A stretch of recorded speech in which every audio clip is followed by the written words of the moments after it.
Okay, time to upload Infinity Gauntlet.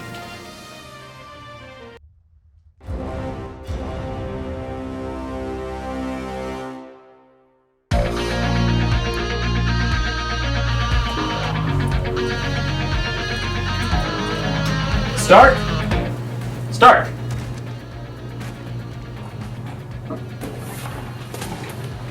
File complete. Ready to upload.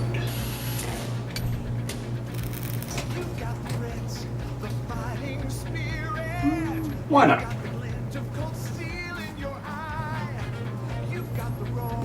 Your foes all fear it. You're out for blood, it's in your battle cry.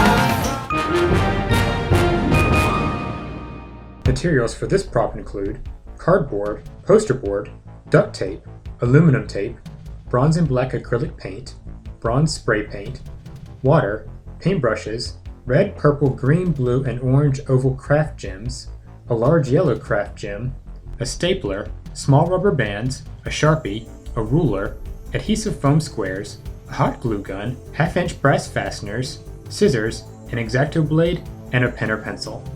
Okay, we're going to do this in 3 phases. Phase 1 is the forearm.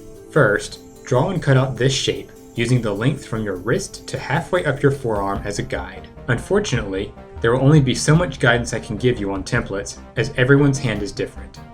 For the base pattern to remain consistent, the space between the crest and the midpoint should be equal to the space between the trough and the midpoint, as shown. Cut out the template. Use the template to create this pattern on cardstock. Cut out the pattern and use it to draw a second. Cut out the second pattern. Use your original pattern to create another template in this configuration. Use this new template to draw and cut out 3 more. Use a ruler to mark a half-inch line around the base of one of the first templates as shown. Cut off this bottom half-inch. Using this half-inch piece as a guide, mark the same points on the templates shaped like this. Cut away these half-inch pieces on the 3 templates. Now, look carefully at this new image. On one of these templates, mark inward 1/4 of an inch at the base, then narrow it to 1/16 of an inch at the top. Cut off this piece. Fold the template in half, mark the same line on the other side, and cut it off. Of course, you can always just measure both lines and cut them individually if you prefer. Set the template you just cut on one of the uncut templates and mark it to the same proportions. Draw this design with the measurements shown. Cut off the piece and use it as a template on the other side. Cut off this piece as well. Use this new template on the third template as shown. Cut off the 2 side pieces. At this point, you should have 3 pieces, the inner, middle, and outer pieces. In addition, you still have 2 pieces like this, one missing the bottom half-inch. Using the outer piece, trace it onto another piece of cardstock. Draw a line down the center. Draw this design on the cardstock on one side of the middle line. Cut out the whole template, fold it in half, then cut out the design. Do not cut on the fold. The resulting shape will be symmetrical. We're going to do this a lot, so to save time, I won't go through the process in depth over and over. Draw another inner template, trace your new template on it, draw your midline, then draw this shape on one side as shown. Cut out the new piece along the fold. Repeat again with the newest shape included. Draw this design. Fold on the midpoint and cut out the shapes. In this case, they should be separated. Also note, since this template goes beyond the forearm piece, you'll need to leave extra space at the top of the cardboard when you cut it out. Last one, draw one of these templates in a midline with this design on one side. Cut it out and use it to create 2 of these pieces. Wrap all of your pieces in aluminum tape. On this template, with the extra half-inch at the bottom, place small duct tape circles along the edges. Lay the second template on top so the top edges match. Curve the entire piece with the short edge facing outward. Line up the edges and staple the gauntlet together, top to bottom. Cover the staples with aluminum tape. Take the next 3 templates and line them up with the inner piece on the bottom and the outer piece on top. Using duct tape circles along the edges, tape the topmost template to the middle one and the middle one to the bottom. For these, you should tape around the whole template. Curve the pieces so the design is on the outside. Place duct tape circles around the edges of the interior. Line up the bump of the template with the one on the main gauntlet and press together. Here's the result. Your gauntlet now has two sides, the jagged front and the smooth back, where the infinity stones eventually go. Place tape circles around the perimeter of this template. Don't forget the sharp points. They are most likely to bend without support. Place the piece on the back of the gauntlet. Repeat for this piece. Tape the perimeter of these two templates and place them on the two sides of the gauntlet. Cut away the part of the T-shaped piece that is under the side pieces on both sides. For these two pieces, use the cardstock templates and trace the design onto cardboard. Wrap the pieces in aluminum tape. As with everything else, use duct tape circles around the perimeter and place as shown. Cut away the excess from both pieces at the back of the gauntlet, but leave the front alone. We'll need it later. Moving on to phase 2, the hand. Trace your hand on a piece of cardstock. You should come up with something like this. Cut out the template and trace 2 more. Add these elements to the second template.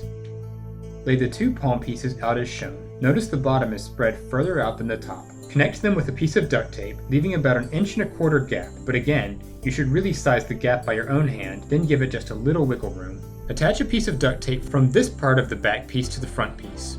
Using a thin strip of duct tape, fill in the entire pinky side of the palm piece. It may help to build this piece on the gauntlet for sizing.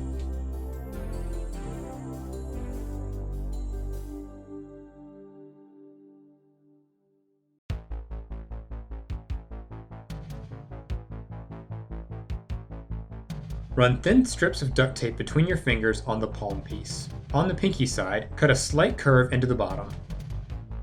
Cover all the interior exposed adhesive with duct tape, including the finger slits at the top. I rolled duct tape around the finger pieces several times for extra stability. Wrap the whole thing in aluminum tape. Use the third template to draw this design for the palm on cardboard. Cut the 4 pieces out. Wrap these 3 in aluminum tape. Tape them to their corresponding positions on the palm. Be sure it's the palm. The back piece has a notch cut at the bottom. It's important to try everything together as you go along, and that you modify as necessary. Remember, it's not just your hand. A glove has to fit as well. Phase 3 is the fingers. With the glove on, trace around your index, middle, or ring finger on cardstock. Draw this design. The height of each is determined by your joints. You'll need to draw the additional patterns for the thumb and pinky, as they're different sizes. Also, for the thumb, you'll need only these 2 pieces. The index, middle, and ring finger should all be about the same. Here are my finger pieces. Cut out all the templates and make sure they fit over your gloved fingers. Wrap all the pieces in aluminum tape. Be sure to keep track of which finger is which.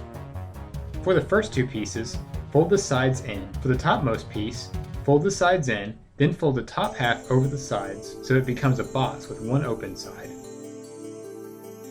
Repeat for all the other fingers. Lay out a finger flat as shown. Using an X-Acto blade, cut small slits in these locations, all the way through the overlapping pieces. Remember to exercise caution when using an X-Acto blade. Place small brass fasteners through the lined up holes and open them on the opposing side. Cut a slit about 1/4 inch from the bottom of the lowest joint piece. Loop a rubber band around the brass fastener in the middle joint and run it through the slit at the bottom of the finger. I recommend using a pen or something similar to get it through the slit. Use duct tape to secure the tip of the finger in place. You'll need to remove the fasteners. Cover the duct tape in aluminum. Replace the fasteners, and be patient as you have to open them again in a very confined space. Again, a pen can be very helpful. Repeat this entire process for the other fingers, except the thumb. It doesn't have the rubber band mechanisms. In retrospect, I recommend coloring your rubber bands with a black Sharpie before doing all of this. The rubber band doesn't hold paint well. Also, try to use small but slightly thicker rubber bands. Less likely to snap, but if they're too long, the joints won't work. Cut a long, narrow strip of cardboard. Run it from one of the outstanding branches of the gauntlet to the other, over your wrist. Cut away the excess and duct tape it in place right next to the gauntlet.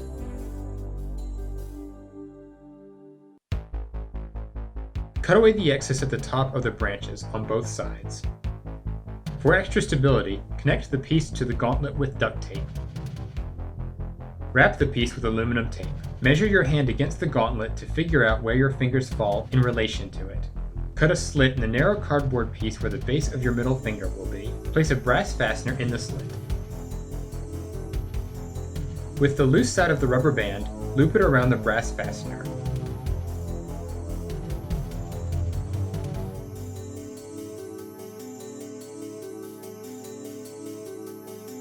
Repeat for the other 3 fingers. Place the hand piece over the finger pieces.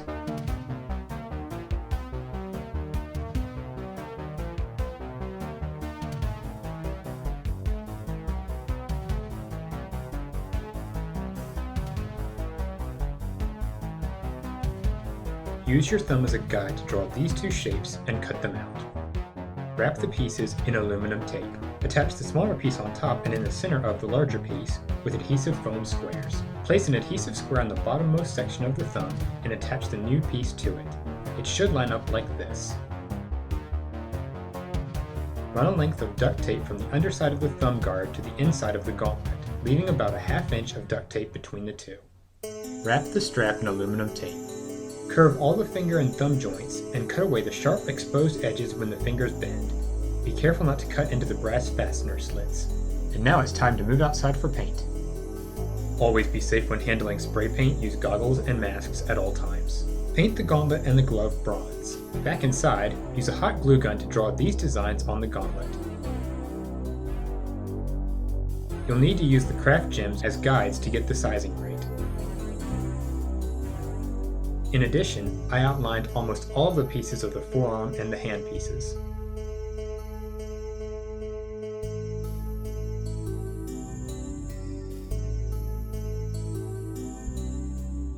Paint the entire gauntlet with acrylic bronze. If you're wondering why I did this twice, it's because for the first time I can remember, the spray paint color didn't come out as advertised. However, it did give the acrylic something to adhere to. So, to quote the great Bob Ross, it ended up being a happy little base coat. Paint the glove as well. Take a bit of black acrylic paint and mix it with a little bit of water. Paint the entire gauntlet with this paint wash.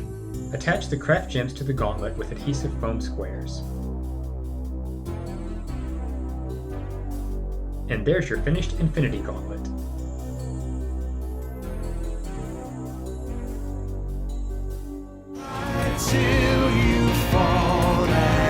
I am so much more heroic in Scott's Marvel universe.